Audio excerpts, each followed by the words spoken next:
Join us for an illuminating conversation with Dr. Deborah Heiser, the visionary founder and CEO of the Mentor Project.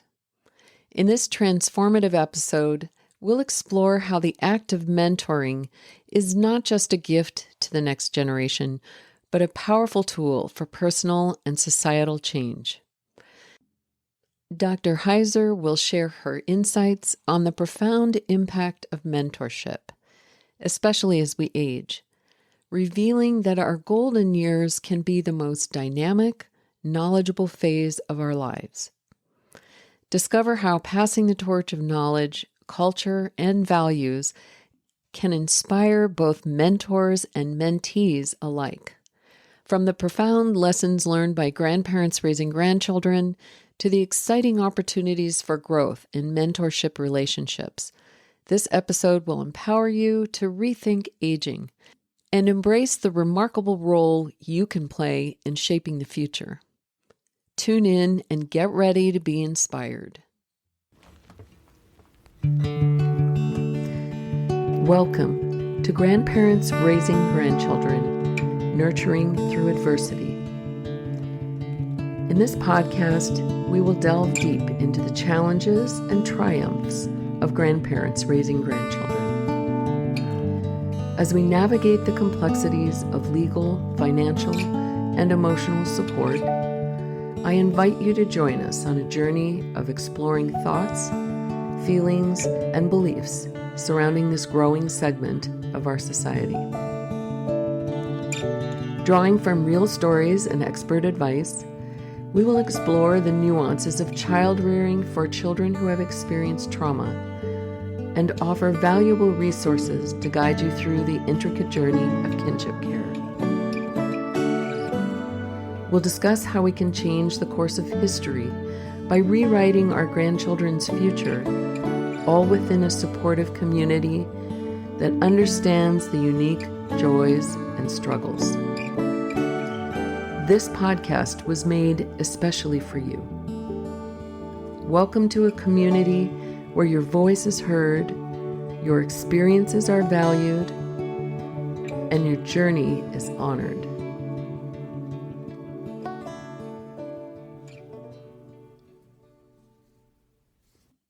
As a grandparent, I'm always so focused on the problems, and I often underestimate the profound impact that I can have on my grandchildren's lives.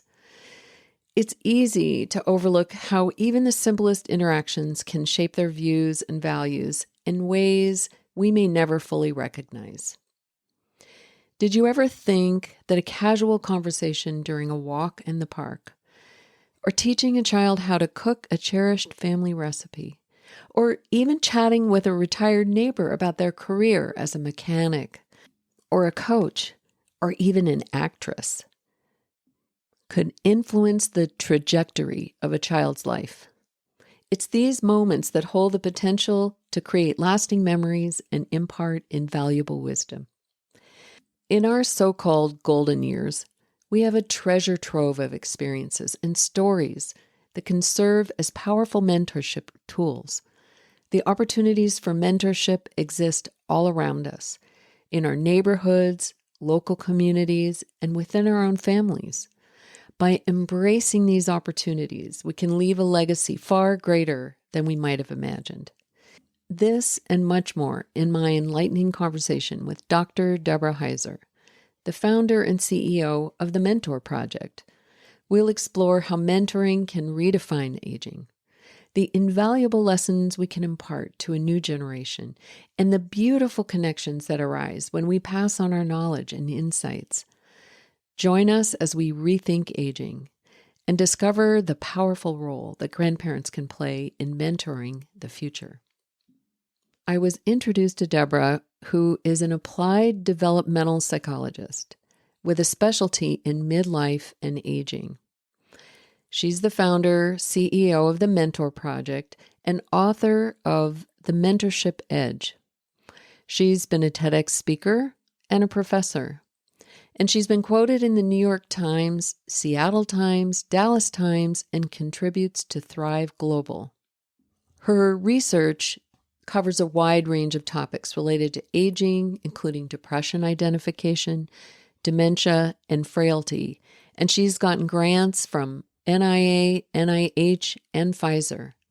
She received an international award for her research on depression identification, as well as has served 9 years on the board of the State Society on Aging of New York, of which she was also president in 2008. She's also served as president of the Queen's Psychological Association in New York. So with these accolades and her experience, I couldn't wait to hear her perspectives on aging, as well as her passion for mentoring. Well, thanks for having me on. I'm really excited.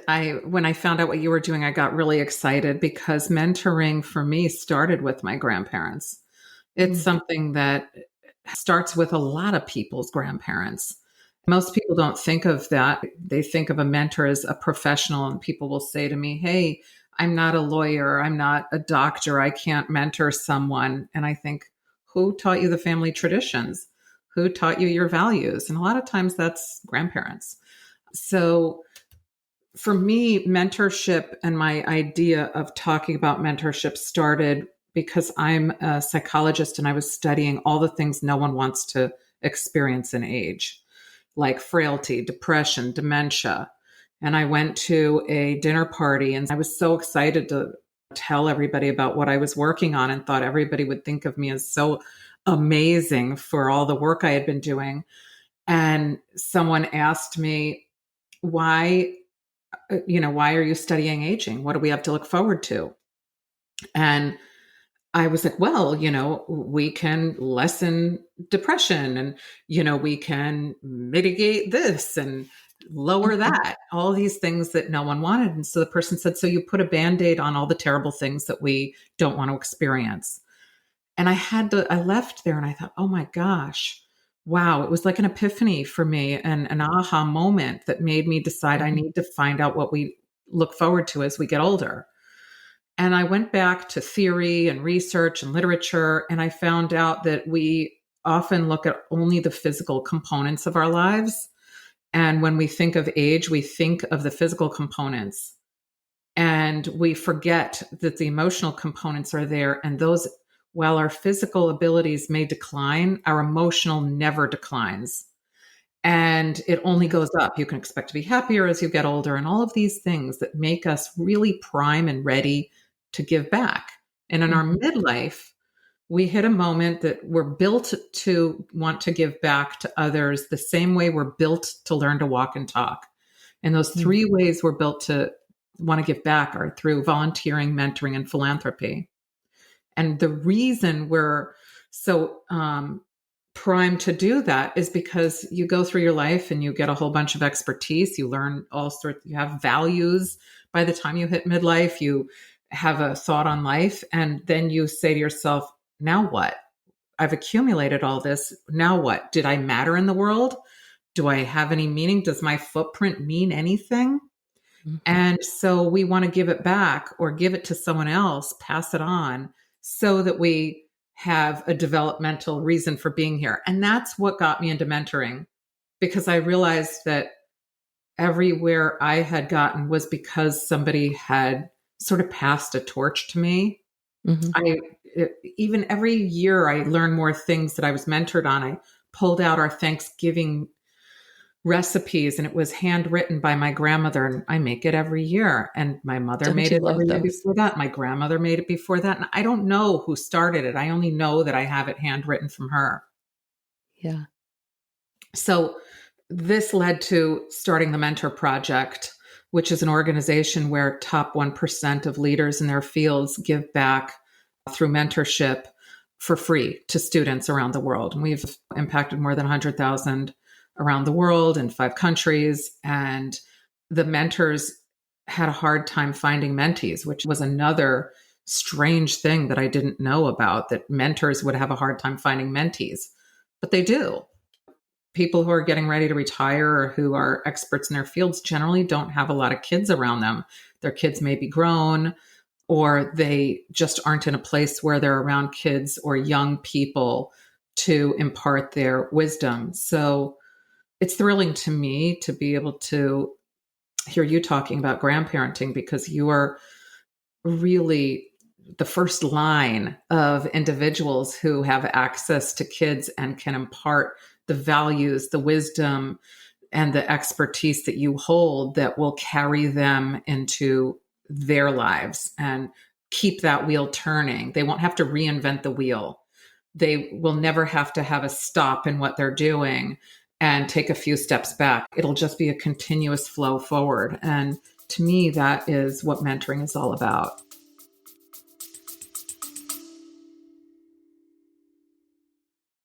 I recently received an email from a listener named Laurel. At 61, Laurel and her husband, who's navigating his own health challenges, are now raising their grandson after a series of unimaginable losses. In 2022, they lost their son to a fentanyl overdose. Then just a year ago, they lost their daughter the same way.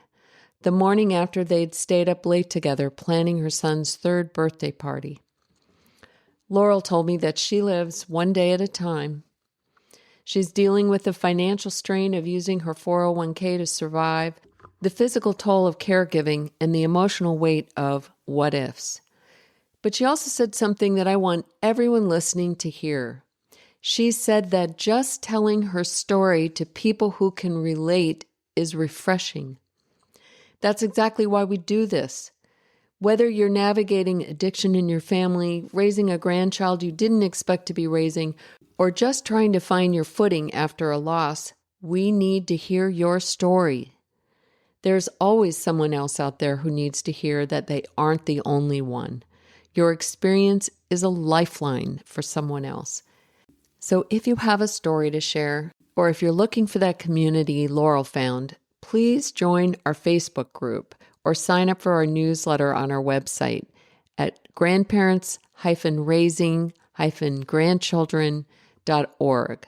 Let's keep relating, and let's make sure no one walks this path in silence. Thank you, Laurel, for your courage to share your story with others.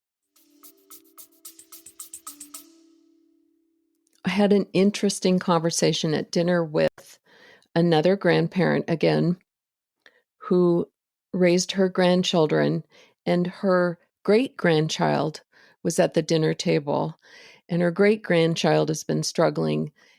And one of the conversations I've had with the grandchildren that have been raised by their grandparents is that oftentimes the grandchild believes their grandparent must love them and accept them no matter what. And in many interviews that I've had with grandparents, I've reached out and said, would you please share this with your grandchild as a message from me, not as someone that has to love them, that has to give them mentorship, but because I want to share my wisdom with them. And that's an interesting triad that I've seen happen in the work that I'm doing now. It's interesting that you say that. My mother-in-law lived with us for 10 years. So we had a 3-generation household.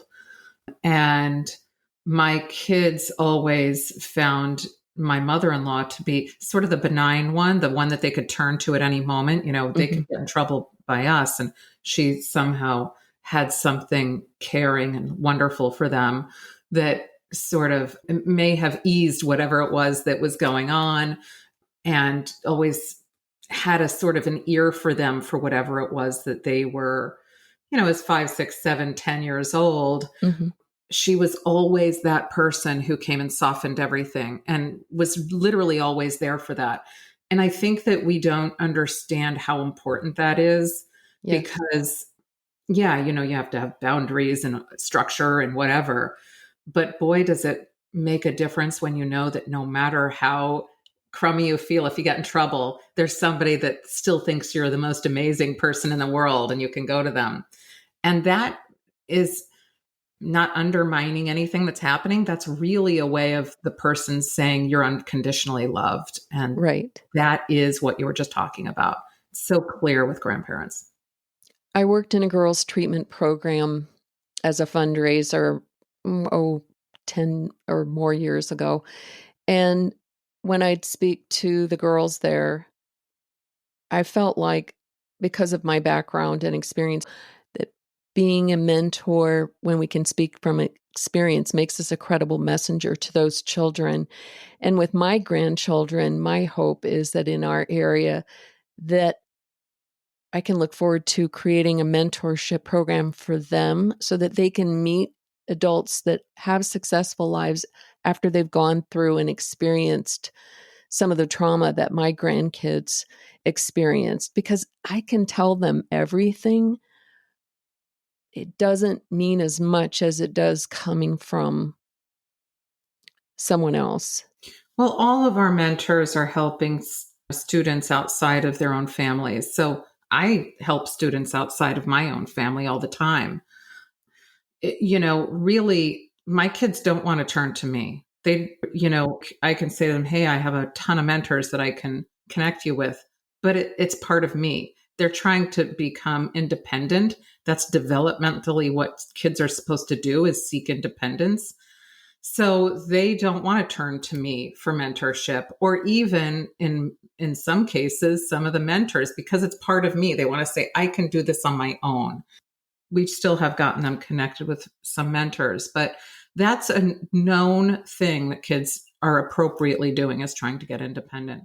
So all of the mentors are seeing mentees outside of their own home. In the case of me, I meet with someone in Kenya pretty much every week. She's going to be starting a mentoring program in Kenya now because she has enjoyed this experience. I know that there are two researchers, Jennifer Wisdom and Cynthia Morrow, and they worked with two students, teaching them how to do research over the course of more than a year. One was she is in Mexico City, and the other one is in Virginia. And those two mentors live in different parts of the country. And so they met with them, and the students were able to go on and do things like become authors on peer review submitted journals and get their work out into the world, which is highly unusual for high school students to be able to do that level of work. So everyone really isn't looking at someone as saying, hey, I want to only elevate my own children. When we're mentoring, we're looking to get ourselves, our information out into the world. That connection is so important to us. And we know that our own children are also going to get it, but they'll also see that as we elevate others, that that's something that we want to be doing. They're seeing us modeling, elevating others, and not being afraid to do that. It doesn't, if I elevate somebody else, it doesn't mean I reduce myself. And I think that's an important thing that my kids and other people's kids are seeing, is that we all win. I think that is too. I forget how important it is for my grandchildren to see the work that I'm doing here on the podcast and elevating other grandparents that are in the same situation. I think it's important for children to understand giving back to others. It's an important characteristic to build in a child. It's also connection. I always say giving back because I feel like that's what the connection base is. But connection itself is huge. And what students and grandchildren are learning is that connections matter. That if you're a well-connected person, and not in terms of getting a better job, that could be connected in the sense that, you have someone in a time of need, that's priceless.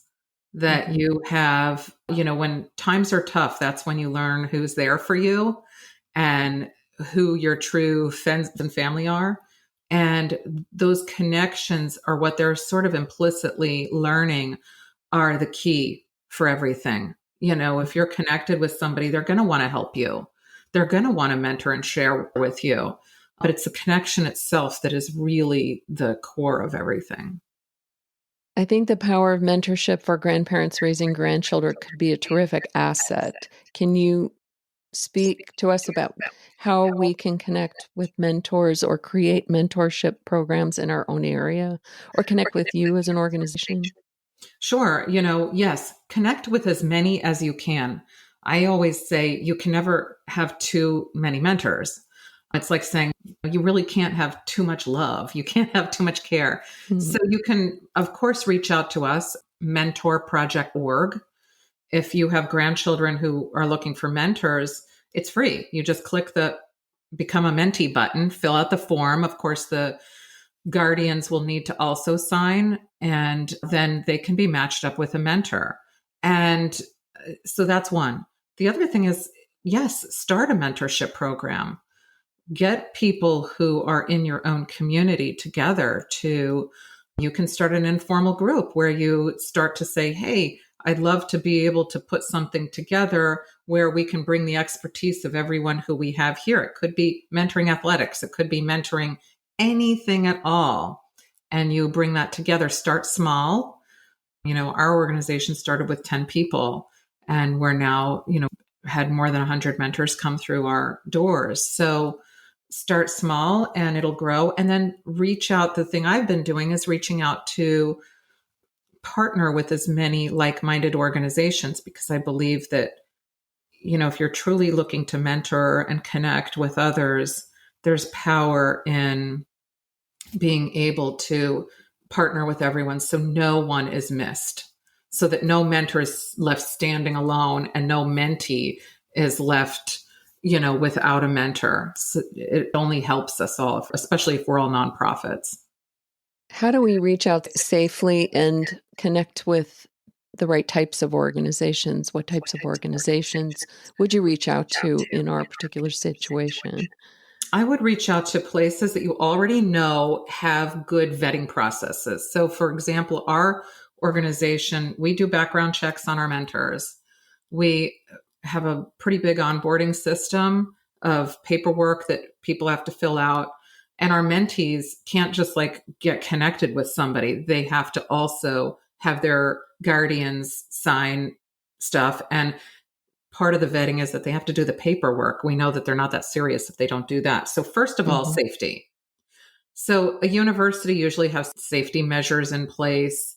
Foster agencies often have safety measures in place. Looking for places that are already going to have that in place, because it's the ones that don't that you really want to be wary of. So I don't connect us with groups that really have flimsy onboarding where they just allow people to connect with personal information. If somebody's giving out their phone number to people and there's no way of anybody checking on anything, that's a red flag to me.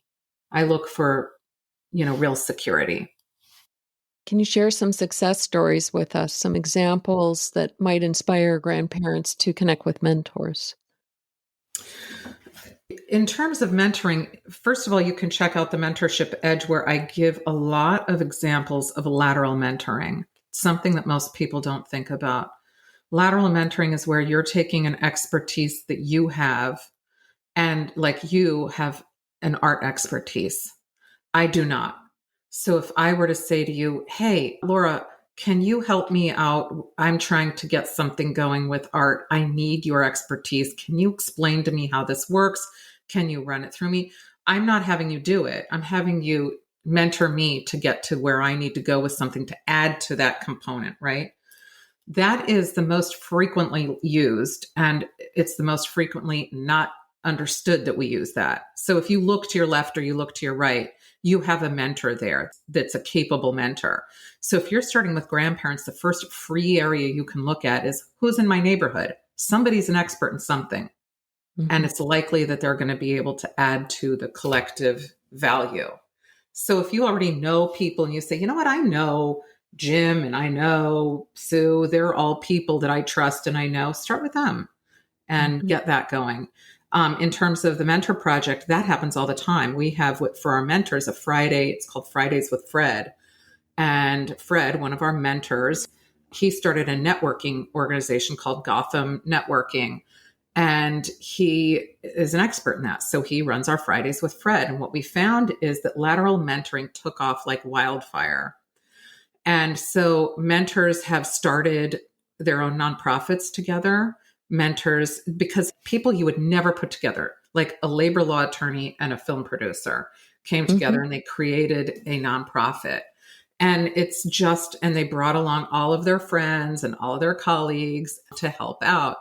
So that's one example. In terms of our mentees, we've had mentees who've come through and have patented more than 20 times. We've had mentees who've started companies. We have mentees who have done research. We've had mentees who've gone on to college. We have mentees who've decided they want to start their own mentoring programs. All of those are just examples of somebody taking what they organically want to do and what somebody organically has information to pass on to somebody to say, oh, you have a dream of patenting? Well, let me help you. And Mm-hmm. they can do that for free. Whereas most of the time, that's something that a person says, I'm not even going to try that because it'll be too expensive. I don't know how to do it. All of these different things. So if you're starting a mentoring organization in your community, I would start with lateral mentoring. Everyone you know, because everyone's going to have a different, even if you live in the same household, you're going to have a different area of expertise. And identifying what you think those areas are. It could be values. It could be that it is on traditions. It could be, every holiday you have some kind of a mentoring thing where you're bringing out traditions, especially, if it's grandparents raising grandchildren, you want to have them feel like there's a sense of tradition. The values and tradition are emotional mentoring that most people leave out. They think there has to be some kind of concrete, let me get them to the next level in their schooling or in a way to lead them to a job. But if you have solid emotional foundation with traditions and things that make you feel really safe and comfortable and really, like you can value yourself, that's key. So I am positive that in your community, you're going to find people that can mentor in those areas. And then you branch out, you grow to the next level, the next level, the next level. I could see that being a wonderful opportunity for anyone that's retired. Yeah, Not just, that's exactly who. oftentimes grandparents raising grandchildren are super busy, but this would be really appealing, I think, to anyone in the community that's retired. I found that I thought that would be the case, that it would just be retired people. And then we started getting people in their 30s and 40s who said, I want to mentor. They were ready. Wow. They were ready earlier than some are. It's a midlife milestone. And just like walking, there are some babies that walk really early or talk really early. There are people who want to start mentoring really early. So you could just start with whoever you think has the bandwidth to do it. But when you think about mentoring, you don't have to put in as much time as you think. It's not a labor intensive thing to mentor. You know, it, Really? we really I would only. have thought otherwise. No, most people think that you have to like put in effort and plan and there has to. No, it's like having a friend. How hard is it to have a conversation with a friend? Do you feel worn out afterwards? No. And you usually feel comforted and you feel good and you feel enlivened. That's what mentoring feels like when it's really true mentoring. So, in terms of grandparenting, you know, at the Mentor Project, we really only ask mentors to put in 2 hours a month. And that's not a lot. And really, if you're getting a mentoring program going, a mentor doesn't meet with somebody 24/7. They're just Hmm. helping them along with something that they may be looking for guidance on. They may not even know they want guidance in it. So if you're doing like traditions, that's around the holidays. And who doesn't like, you know, passing on the traditions for their holidays or whatever else? And we have Yeah. Thanksgiving coming up. It's a perfect time to get some mentoring on, here's where we did this. So there's why we do this. And we eat turkey in our family. We don't eat turkey in our family. And here's what, let's start a tradition this year. Some families will say, oh, I want to do something where everyone holds hands and they say something they're grateful for. Another family might say, oh, we have a decorating thing that brings us all together. But that's mentoring. People think of it as an activity, but it's a mentoring activity. And that doesn't wear people out. Early on in our experience as grandparents raising these grandchildren, I felt that there was so much responsibility on us at our age that it would be wonderful to develop some type of a program where these children got to be around younger parents, even who might have children of their own, so that they could develop connections with other families that were doing things in healthy ways that maybe we aren't thinking about at our age at this time, because our life is the retired life. Then I could see how a mentoring program could be a way of doing this. I think adding more to anything is good, but I also caution, I was raised by teen parents, and it's kind of the opposite end of the spectrum, right? Like they were winging it by the seats of their pants. And if you think that another is better because they're younger or because they're older or they're more established, every family could say, mine isn't good enough. And I would only caution against saying, hey, I want to show them what it's like to have younger parents, because if you have that because it's better, because something else, you're undermining what you're doing. And so I say, embrace where you are. There's no wrong in parenting. There's only right. Because if you look at families all around, there's every kind you can ever imagine. And a kid is going to be primed to compare themselves with others. And if they say that one's better because they're younger, parents, you don't want them feeling like they have no control over that. So I didn't have control over having teen parents. It was what it was. I feel fine with that. Now I'm an older parent. My kids are raised by older parents. Mm-hmm. So I think that if you go about it and you are able to say, hey, I'm giving everything I've got like parents do. I do the best I can. And all we have to be is good enough. If you look at psychology, there's just a threshold. You just have to be good enough. And that's all you really have to show is that, hey, we're all looking to be good enough and the kids will be fine. In our situations, we don't have the same type of network that we did when we were younger parents, which was nice. The kids went over to other kids' homes and children became friends with other families, whereas we're somewhat isolated in our situation. I could see the mentorship program providing us with a network, another type of community to support this community of ours. 100%. You're really building a social support network when you do that. Right. And it's unbelievably important to be able to have that. People have to do that at any age, though, also. When my kids were younger, they played sports. Those sports families became, part of our network. Right. We also said, hey, every Friday night, we're going to do a dinner and we're going to invite 4 other families, and the kids will all run around and the families will all run. My kids loved that. It's a tradition that we started that, the other families did, and it really was great.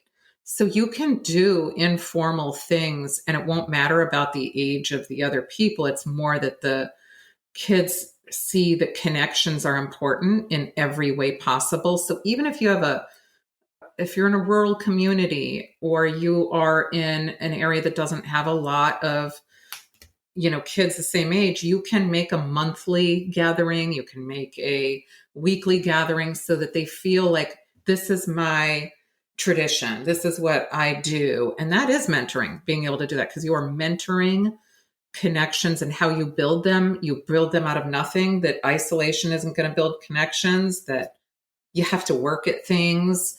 That's powerful mentoring and powerful emotional mentoring.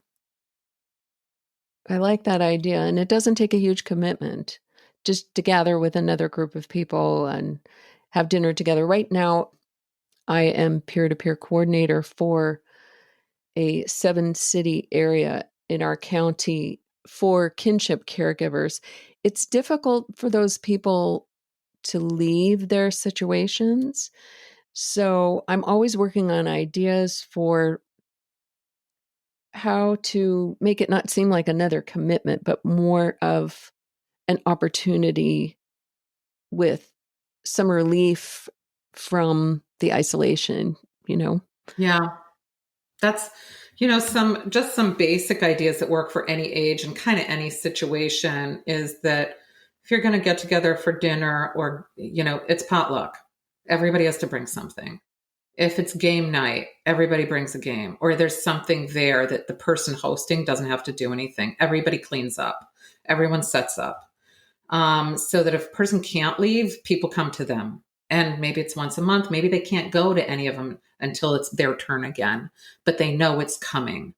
And that's where you can sort of bring the community together to figure out how to make it work for people in different situations. If you're in a small apartment, maybe you can't host, but you can go to everybody else's. If you're taking care of somebody who is ill, who can't leave the house, people come to you and they help you.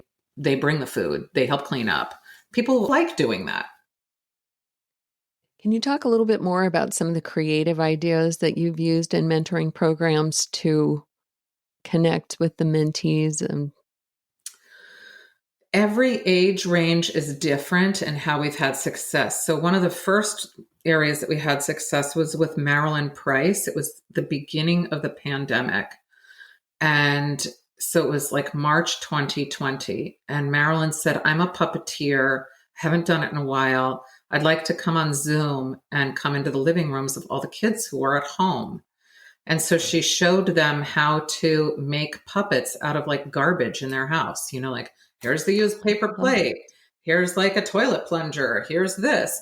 And she had them make puppets and then she streamed it, but then she left it as videos and she did each one off of a popular book.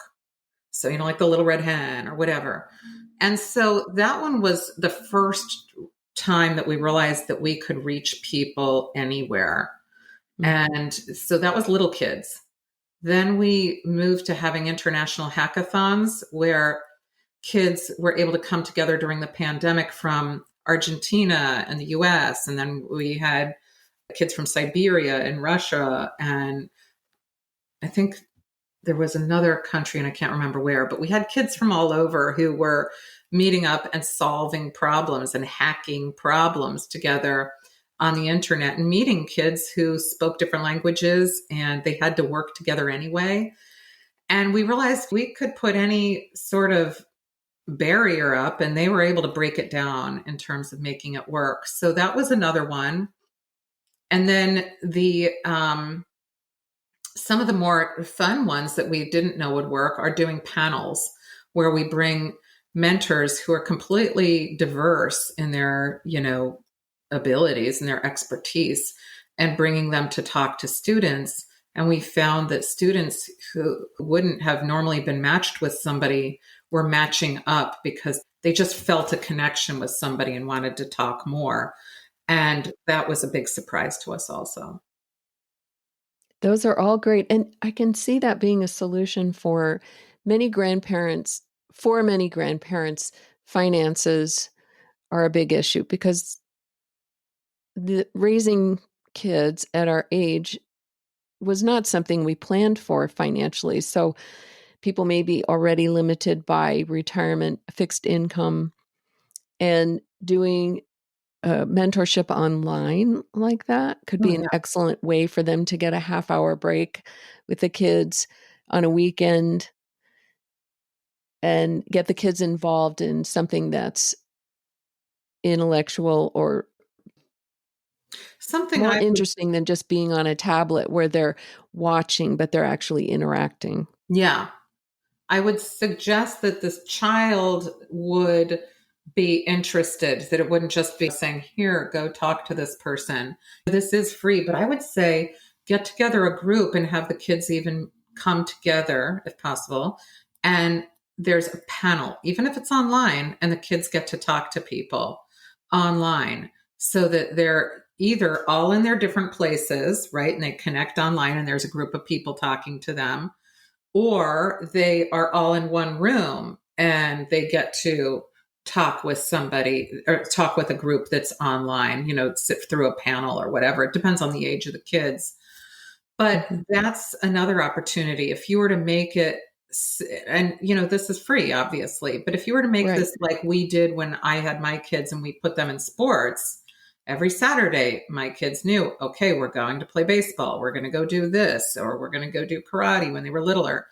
And these are the kinds of things that they would look forward to. So if they're able to do that and get mentorship and that's free, it might be an opportunity for the grandparents to sit and relax with each other over a cup of coffee while the kids are all interacting, over the Zoom, having a mentorship session where the goal is really for the kids to say, oh, I didn't even know that existed. Oh, that's a possibility.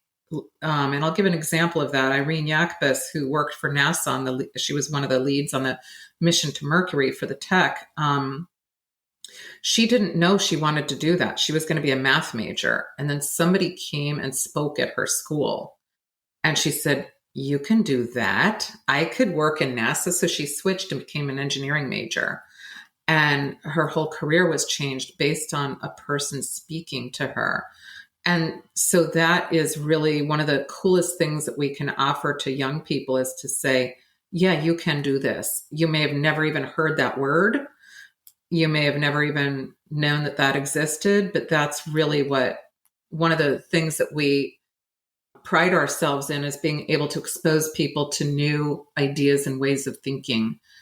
Person might not think they could do STEM, and then off they go into STEM. They might not think they can do anything in writing or research, and off they go. So it's just a new way or perspective that you're giving the grandkids. Especially with children that have limiting self-beliefs. Yeah, absolutely. Have been through trauma. Mm-hmm. Opening them to new opportunities and seeing that those exist is, I think every opportunity to do that is really great for these kids. This has been a fascinating discussion, and I'm really excited to present this to other grandparents. I'm looking forward to connecting with you more about building a mentorship program in our area. Again, the mentorship program that you offer is available on your website. What is the name of your website, Deborah? It's called mentorproject.org. It's the Mentor Project is the name of the organization, and the website is mentorproject.org. And that's the one you would want to direct people to, listeners to. Yeah, because they can go right there and they can click on Become a Mentee. You can even click on the Ask a Mentor button and ask a mentor a question. All of it's free. You can also look through the website and see what's there. I'd also urge people to check out, I have a book coming out called The Mentorship Edge, and it talks about all the different ways people can mentor. One of the examples is how I was mentored by my grandfather. It has another example of a grandparent in it, but it has so many different examples that you're going to be able to find ways that you can mentor that won't feel exhausting, or that won't feel, mentorship should feel as easy as, putting on your shirt in the morning, that you don't even think about it. You just do it. Yeah. And when is that book available? It's available for pre-order now. It comes out November 13th. On Amazon? Yeah, anywhere you want to get a book. Target, Amazon, Barnes & Noble, everywhere. Okay, great. Well, thanks, Deborah. Thanks for your time. Very interesting conversation. Absolutely. And thank you for having me. My pleasure. Keep up with the great work you're doing as a grandparent. I shall. Okay. Take care. Thanks for joining us today for another episode of Grandparents Raising Grandchildren, Nurturing Through Adversity. I encourage you to share both your challenges and your successes with us. Your story is undoubtedly one someone else needs to hear. Submit your stories to the links provided in the podcast information. Your contributions will enrich upcoming conversations, creating a more supportive community in which we can learn and grow together. Get ready for an extraordinary conversation that transcends the typical narrative of recovery and transformation. In our upcoming episode, we'll sit down with the charismatic Kali Kem and Dean Sunseri, a couple whose remarkable journey began in the most unexpected circumstances. One on the streets battling addiction, the other emerging from the priesthood. Together, they've crafted a powerful roadmap for healing that shatters the stereotypes we may hold about recovery and spiritual growth. How did their profound differences become a source of strength? What pivotal moments ignited their desire for emotional healing and spiritual connection? Holly, Kem, and Dean not only share their personal stories of struggle, resilience, and faith, but they also offer insights from their groundbreaking new book, A Roadmap to the Soul. This enlightening guide lays out some surprisingly simple steps for those seeking to heal emotional wounds and expand their spiritual lives. So join us next week as we uncover how anyone, regardless of their past, can embark on a transformative journey to rediscover purpose and connection. You won't want to miss the wisdom and inspiration Holly, Kem, and Dean bring to the table. Thank you for tuning in to Grandparents Raising Grandchildren, Nurturing Through Adversity. Remember, you are not alone. Together we can find strength and hope in the face of adversity. Peace be with you, and I pray that you find some time this week to listen to your inner wisdom amongst the noise and the pandemonium of this world.